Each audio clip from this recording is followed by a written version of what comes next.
Hiya. So what happens when you practice something? Generally, the more you practice something, the better you get at it. You get faster, you get more fluent at it, you can do it without less thought, it becomes more automatic.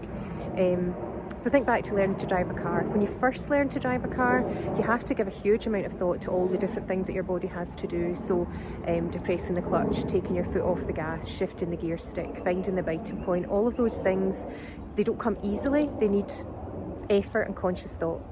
Once you've been driving for a while, you can do those things without a second thought.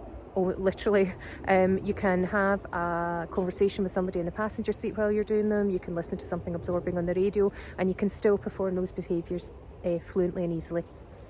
And the same is true for our dogs. The more they practice things, the better they get at them. And that can work for us to our advantage when we're talking about things like desirable behaviours, like recall. The more they practice that, the better they get at it. But the same is also true for less desirable behaviours. The more your dog has the opportunity to practice those, the stronger and more habitual and the more automatic those behaviours will become. And that is why when you're working with a trainer, one of the first things that they might ask you to do is make changes to your dog's lifestyle or routine. So they may ask you to change where you walk your dog, or take your dog out of daycare, or stop allowing your dog to mix with other dogs.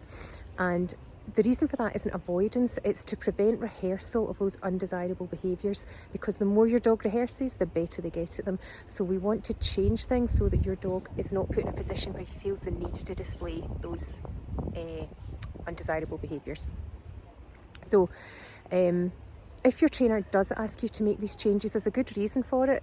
It's not just about avoidance, it's about breaking that cycle, preventing rehearsal, preventing those behaviours getting any stronger than they already are, and creating a window of opportunity for us then to be able to teach the dog new replacement behaviours which are more helpful and acceptable to us.